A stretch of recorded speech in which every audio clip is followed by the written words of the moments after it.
सोमवार के दिन भगवान शंकर को अगर जल चढ़ाया जाता है तो हमारे घर में शीतलता का अनुभव होता है। चंपा भी भगवान शंकर को चढ़ती है, पूरे साल नहीं चढ़ती, केवल भादों के महीने में चढ़ती। जो व्यक्ति बहुत ज्यादा गरीब हो, बहुत कंगाल हो, लक्ष्मी नहीं आ रही हो, बहुत तकलीफ में हो, कर्जा बहुत ज्यादा हो, उसको कुछ नहीं करना। सोमवार की सोमवार शाम के समय बेलपत्री के पेड़ के नीचे थोड़ी सी शक्कर या गुड़ डालकर एक दिया रखकर घी की बत्ती लगाकर जलाकर जाओ, अपने आप कर्जा चूकना चालू हो जाए। श्रावण के महीने में केवल शंकर जी की आराधना होती है और भादों के महीने में शंकर भगवान, पार्वती मैया, गणेश जी, सदानंद कार्तिकेय जी, अशोक सुंदरी, भगवान शंकर की पांचों बेटियां जया, विषहरा, श्यामली बारी, दौतली, देव, ये सब प्रसन्न होती है। ये फुलेरे में जो मालाएं लगती हैं, ये फुलेरे में जो फूल की मालाएं लटकाई जाती है, ये भगवान शंकर की बेटियों के भाव से, भगवान शंकर के एक परिवार की उन्नति के भाव से। फुलेरे का मतलब होता है कि खूब फलो फूलो, खूब फलो फूलो।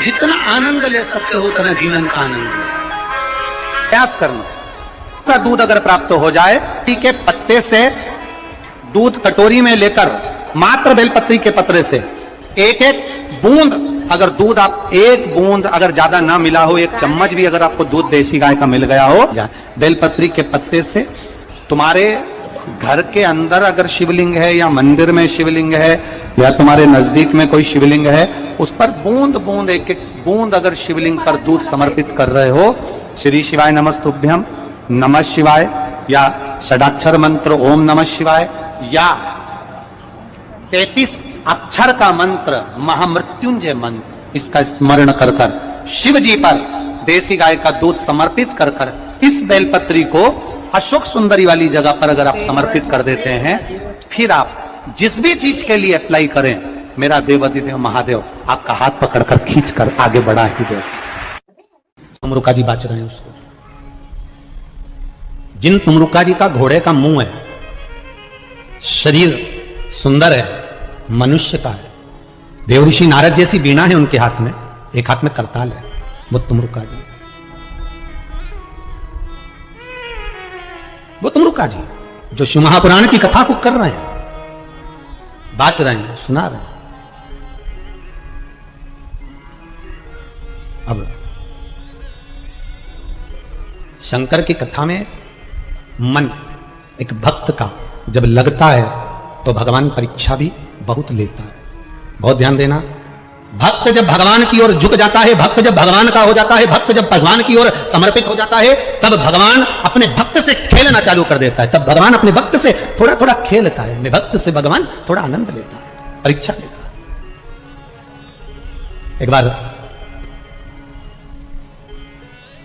माता लक्ष्मी भगवान विष्णु के साथ बैठी हुई थी, पार्वती शंकर जी के साथ बैठी हुई थी, ब्रह्माणी ब्रह्मा जी के साथ बैठी हुई थी, और ये तीनों बैठी हुई और तीनों के पति साथ में बैठे हुए थे। तो तीनों ने एक साथ प्रश्न किया, लक्ष्मी जी ने भगवान विष्णु से, माता पार्वती जी ने शिव जी से, ब्रह्माणी ने ब्रह्मा जी से, तीनों ने एक साथ प्रश्न किया कि ये बताओ प्रभु, आपको सबसे ज्यादा प्रिय कौन है?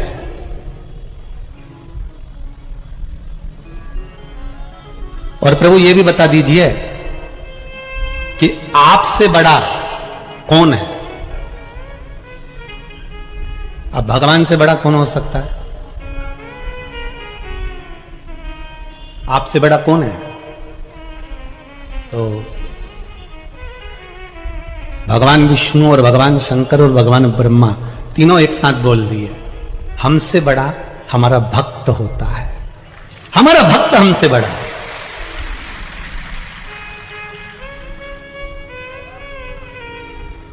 वो हमसे बड़ा है। इसीलिए शायद कहते होंगे कि भगत के वश में, इसीलिए कहते होंगे श्री शिवाय नमस्तुभ्यम कर चिपका कर देखिए, एक बार अपने द्वार पर, अपनी चौखट पर लिख कर देखिए, घर का वाइब्रेशन क्या कहता है। 6 महीने अंदाजा लगाना, पर्चे पर लिखना, इतनी तारीख को चिपकाया था, मेरा आज 6 महीने के अंदर कितने शुभ कार्य हुए हैं, कितने मंगल कार्य हुए, मेरे घर की आवक बढ़ी कि नहीं बढ़ी, मेरा वैभव बढ़ा कि नहीं बढ़ा, मेरा घर में शांति बढ़ी कि नहीं बढ़ी। उस श्री शिवाय नमस्तुभ्यम बोलने वाले का मुख का दर्द। क्यों, किस लिए लिखना? क्योंकि तुम्हारे दरवाजे पर जो आएगा, दरवाजे पर पहले पड़ेगा, उसके दरवाजा खोलते से उसके मुख का तुम दर्शन करोगे तो तुम्हारा कल्याण अपने आप होना प्रारंभ हो जाएगा। आपके दरवाजे पर श्री शिवाय नमस्तुभ्यम लिखा है, किसी ने दरवाजा बजाया, बेल बजाई, घंटी बजाई और आपके दरवाजे पर आकर खड़ा हुआ, उसने सबसे पहले क्या पढ़ा? बोलो जम के। सबसे पहले पढ़ा उसने श्री शिवाय नमस्तुभ्यम। उसका पढ़ते सी उसके मुख का दरवाजा खोलते सी दर्शन करोगे, अपना कल्याण हो रहा है, अपना स्वयं का कल्याण। स्कंद पुराण कहती है, जिस व्यक्ति पर कर्जा बहुत ज्यादा मात्रा में हो जाता है और कर्जा चूकता नहीं है, आप बहुत प्रयास कर लिए, करोड़ों रुपए का कर्जा हो गया, यहां से लिया वहां दिया, वहां से उठाया वहां दिया, वहां से उठाया वहां दिया, तो निवेदन है कभी मौका लगे कर्जा मुक्ति के लिए सारे वृक्षों में अगर कोई श्रेष्ठ वृक्ष माना गया है तो वो बट का वृक्ष माना गया महाराज। इसलिए प्रशासनिक कार्य के लिए, मानसिक टेंशन में, परेशानियों में बटकेश्वर महादेव का स्मरण किया जाता है। और यदि निवेदन करूंगा बहुत ज्यादा, यदि आपको कर्जा हो गया, बहुत ज्यादा कर्जा हो गया और वो कर्जा चूक ही नहीं रहा, तो थोड़े दिन बड़ के पेड़ के नीचे आप बटकेश्वर महादेव के लिए 1 लोटा पानी, उसमें थोड़ा सा पिसा हुआ चावल पीस के गला लेना, चावल को और पीस लेना, पीस के उस पानी में मिला लेना और मिलाकर उसमें थोड़ी सी हल्दी पीसी हुई डालकर बटकेश्वर महादेव के नाम से बड़ के पेड़ के नीचे अपनी कामना कर जो कर्जा हुआ है उस कर्जे का भान देते हुए, स्मरण देते हुए छोड़ दीजिए। महाराज 2 या 3 सोमवार एक ही जगह पर करना, 3 सोमवार बाद वहीं से बड़ के पेड़ की थोड़ी सी जड़ उठा लाना और उस जड़ को एक कोई धागे में बांधकर या तो अपनी गले में डाल लो या अपनी जेब में पटक लो, उसको थोड़े दिन पटक कर रखना, लगभग 2 से 3 महीना पटक कर रखो। वो जड़ जैसे बड़ का पेड़ विस्तार होता है, पानी गिरे ना गिरे, जल वृष्टि हो ना हो, गर्मी पड़े ना पड़े, उसको कोई फर्क नहीं पड़ता, बड़ का वृक्ष आप रूप फैलता जाता है, उसकी जड़ें अपने आप प्रबल होती है। उसी तरह ये बटकेश्वर महादेव कहीं से भी अगर जड़ आपके पास में रखी है 1 महीना, 2 महीना, 3 महीना तक, तो ये जड़ अपने आप लक्ष्मी को पकड़कर खींच कर लाती है और कर्जे से मुक्त कर दे। बटकेश्वर महादेव का स्मरण सुख का देना हो। महाराज ऐसा कोई कार्य नहीं जिसमें पशुपति व्रत लाख ना करो, बस दिल से अगर आपने पशुपति व्रत करा है, बाबा विश्वनाथ के 5 पशुपति व्रत होते हैं, किसी भी सोमवार से चालू कर सकते हैं। बस करना क्या है, सुबह पूजन की थाली लगाकर लेकर जाना है, शंकर भगवान के शिवलिंग की पूजन करना है, मंदिर में अभिषेक पूजन करो, वो थाली वापिस लेकर आ जाओ, घर में रख दो।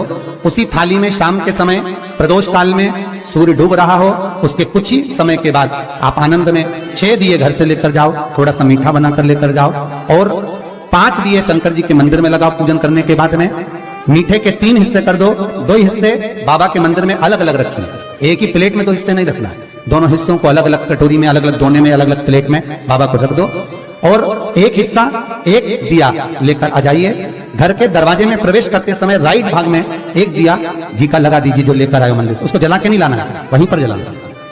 दरवाजे के पास आराम से बैठो, दिया जलाओ और प्रसाद लेकर अपनी कामना कर घर के अंदर सीधा पांव रखकर अंदर चले जाओ। सवेरे फरियाल करो, शाम को भोजन करो। जब भोजन करो उस समय पर जो मीठे का आपने भोग लगाया था भोलेनाथ जी को, जिसका एक हिस्सा लेकर आए हो, सबसे पहले भोजन में वो हिस्सा खा। प्रसाद का जो हिस्सा लेकर आए हो उसमें से किसी को वो हिस्से में से प्रसाद नहीं देना, चाहे घर में बच्चे हो चाहे बड़े में। आपको ज्यादा प्रसाद ले जाना तो अलग से ले जाओ, पर उस हिस्से में से किसी को प्रसाद ना देना। और वो प्रसाद पहले पाकर फिर आप भोजन प्रसादी ग्रहण करें। पर इसका नियम यह है कि प्रसाद जब आप लेकर आते हैं, आपको पहले भी कथा में कहा कि शंकर का प्रसाद रात भर नहीं रखा था। जितनी जल्दी आप प्रसाद का हिस्सा लेकर आए हैं, आधे घंटे के अंदर, पौन घंटे के अंदर आपको वो प्रसाद पाना है और भोजन करना ही है। ये नहीं कि सब आएंगे, इंतजार कर रहे हो, 10 बज गई, 11 बज गई, प्रसाद आपका इंतजार कर रहा है। जो प्रसाद है वो आपकी प्रतीक्षा कर रहा है, आपकी बाट जो रहा, आपका इंतजार कर रहा है। ये नहीं होना चाहिए। महाराज कितना सुंदर कहा है शास्त्रों में कि केवल एक देव अधिदेव महादेव एक ऐसे होते हैं जिनका प्रसाद रात भर नहीं रखा था। कहां से लिया है? प्रसाद लाकर ताजा रहता है जब तक आप पाते हैं, फिर वो फ्रिज में रख देते हैं। फ्रिज में रखा किसी ने खाया नहीं खाया, जितने समय तक फ्रिज में प्रसाद रखा रहता है वो इंतजार करता है कि कोई मुझे प्रसाद भक्षण करे। प्रसाद का मतलब होता है प्रभु का साक्षात दर्शन। प्रसाद का मतलब यही है, प्रसाद, प्रभु का साक्षात दर्शन। वो रखा जब ज्यादा समय हो जाता है तो घर में वो कष्ट प्रदान करने लगता है। हमेशा याद रखो, प्रसाद जैसे ही आए उसका सही समय पर उसको पाओ। रखे हुए प्रसाद पड़ा हुआ है, फ्रिज में रखा हुआ है, बेटा खाएगा, बहू खाएगा, ये खाएगा, वो खाएगा, फिर धीरे धीरे वो बद्दुआ देना प्रारंभ कर देता है, जिससे घर में बड़ी बीमारी फैलने लगती है, बड़ा रोग आने लगता है। तो लोग सोचते हैं हमारे घर में ना तो हम कोई नशा करते हैं, ना हम कोई चीज खाते हैं, ना हम बाजार का खाते हैं, फिर रोग कहां से आता, फिर बीमारी कहां से आती? अर्थात वो बद्दुआ देता है। उसका प्रयोग करो, समय पर करो, समय पर पाओ। कई लोग कहते हैं महाराज जी हमारे ये बीमारी कहां से आ गई, जरा पत्रिका में तो कोई बीमारी नहीं दिख रही, हमने तो सबसे पूछा ये बीमारी का योग ही नहीं है, फिर बीमारी कहां से आई? ना तो हम कोई व्यसन करते, ना कोई मद्रापान करते, ना कोई मांसाहार, फिर ये बीमारी कहां? उसका कारण है कि तुम उस प्रसाद का लाकर महीनों तक पड़ा हुआ है, इंतजार कर रहे हो, खाएंगे खाएंगे, आखिरी में फिर वो काम वाली को दे दिया। काम वाली इतनी चतुर आज के जमाने की, बासी माल खाएंगे, अटक गई, कौन का पड़ा वो बद्दुआ। जितना आपको पाना है, जितना आपको लेना है, उतना प्रयोग करो। ज्यादा रखकर बहुत दिनों तक पड़ा है, खोर रखी है, मोहन थाल रखा है, लड्डू रखा है, पेड़ा रखा है, कुछ सामान रखा, नहीं भाई, जितना बने उतना लाओ, नहीं तो किसी को तुरंत बांट दो, समापन करो। पर अपने यहाँ पर बहुत दिन तक रखकर उसका बाबा स्वयं, मेरा श्री जी बाबा, मेरा तिरुपति बाबा, मेरा गोवर्धननाथ, मेरा भोलेनाथ, उस प्रसाद के रूप में तुम्हारे घर में कितने दिन इंतजार करे कि मैं तेरे भीतर प्रवेश करूं, पर तू कराए नहीं, पड़ा है, रखा रहने दो, मन नहीं करता। शक्तियों जैसा कर्म मत करो जिससे हमें कष्ट की। कई लोग कहते हैं हमने पशुपति व्रत करा, हमारा बहुत काम हुआ, कई लोग कहते हैं हमने करा पर हमको अभी तक, उसका कारण है कि तुम बहुत देर तक प्रसाद को इंतजार करा रहे हो। तो बाबा भी आपको इंतजार करा रहा है, मेरा विश्वनाथ भी इंतजार कर रहा है। उस समय अवधि का भान होना चाहिए। निगाह हटी, दुर्घटना घटी, बस ध्यान रखो। हम कहते हैं कि हम पूजन करते हैं, हम पाठ करते हैं, हम अर्चना करते हैं, हम अनुष्ठान करते हैं, हम भगवान की सेवा करते हैं, फिर दुख हमको ही क्यों आता है? उसका कारण केवल इतना सा कि दुख हम खुद बुलाते हैं, दूसरा नहीं। हम स्वतः पशुपति व्रत 5 व्रत करो। 5 व्रत पूर्ण होने पर कई माताएं कहती है कि बीच में हमारे व्रत छूट जाते हैं रजस्वला धर्म के समय पर, तो व्रत तो करना पड़ेगा पर पूजन नहीं होगी, और वो गिनती में भी नहीं आएगा। पर व्रत करना है पर गिनती में नहीं आएगा। मार पूजन भले मत करो, 7 दिन बाद आप जो व्रत करें वो अपने ऊपर है, पर गिनती में नहीं आएगा। व्रत करना पड़ेगा। गिनती में तब आएगा जब दरवाजे पर आप दिया लगाएंगे, जितने दिया आपने लगाए उसी गिनती में आएगा। और महाराज 5 व्रत जब पूर्ण हो जाएं, 5वां व्रत रहे, तब एक नरियल, श्रीफल, उस पर एक मोली, नाड़ा लच्छा लपेट कर, उस पर 11 रुपए रखकर, कोई आपको किसी को ना भोजन कराना है ना भंडारा करना है, केवल मोली लच्छा लपेट कर 11 रुपए रखकर बाबा विश्वनाथ के सम्मुख में शंकर जी की वो जलाधारी जो गोल है माता जगत जननी का हस्तकमल, उसी पर रख देना है। विनती कर देना, बाबा मेरी ये कामना से मैंने ये व्रत किया। जो पशुपति व्रत स्कंद पुराण में, लिंग पुराण में, नर्मदा पुराण में, शिव महापुराण में, पद्म पुराण के अंदर वर्णन किया, वो व्रत मैंने किया। बाबा मेरे इस व्रत को स्वीकार करना, मेरी कामना पूर्ण करना। बाबा को झोली पसार कर प्रणाम करो और अपने घर को चल जाओ। बस यही 5 व्रत का विधान। पशुपति व्रत ऐसा कोई काम नहीं जो ना हो, बस दिल से अगर व्रत किया है तो बाबा मनोकामना पूर्ण तो करे ही।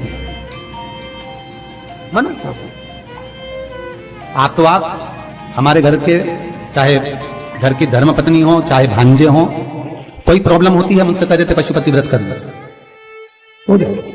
बस पशुपति व्रत में आपका भाव शुद्ध होना चाहिए। निर्मल चित्त निर्मल मन सो मोहि पावा, मोहि छल छिद्र कपट ना भावा। निर्मलता के भाव में भगवान मिल सकता। और फिर निवेदन करूंगा, 1 लोटा पानी चढ़ाओ ना चढ़ाओ, पर बाबा से दिल से आप मिलो तो एक बार, दिल से उससे कहो तो।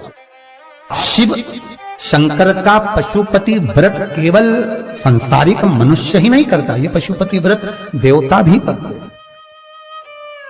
देवता शिव साधारण नहीं है महाराज, उसका स्मरण मात्र। मां पार्वती कोई बेसन का, आटे का उपटन नहीं लगाती थी। मां पार्वती गाय के गोबर को अपने तन पर लगाती थी। उस गोबर का उपटन जो निकाला गया, उससे एक पुतला तैयार करा जिसको गणेश जी कहा गया। इसलिए हमारे हिंदू धर्म में लोग कहते हैं गोबर गणेश। माता पार्वती ने अपने तन पर से जो उपटन निकाला था, वो गाय का जो गोबर मां पार्वती अपने तन पर लगाती थी, उस गोबर से जो उपटन बना, उस उपटन का गणेश निर्माण हुआ। वही गोबर गणेश कहलाता। शादी ब्याह में आज भी गोबर गणेश को पूजा जाता है। शंकर को आधा चावल का दाना नहीं चढ़ता, आपको मालूम होगा। शंकर को आधा चावल का दाना नहीं चढ़ता। शंकर को कूटा हुआ नारियल नहीं चढ़ता। शंकर को खंडित बेलपत्र नहीं चढ़ती। शंकर को टूटा हुआ फल नहीं चढ़ता। शंकर को अगर किसी ने एक केले के 2 टुकड़े कर चढ़ा दिए तो वो चढ़ेगा नहीं। शंकर को अगर एक सेब में से 2 टुकड़े करके चढ़ा दिए चढ़ेगा नहीं। शंकर को नारियल फोड़ कर चढ़ा दिया वो चढ़ेगा नहीं। शंकर को बेलपत्र खंडी चढ़ा दी चढ़ेगी नहीं। शंकर को टूटा हुआ चावल चढ़ाया चढ़ेगा नहीं। अर्थात शिव महापुराण की कथा कहती है कि शंकर को आधा चाहिए ही नहीं, शिव को पूर्ण समर्पण चाहिए, तब शंकर प्रसन्न होगा।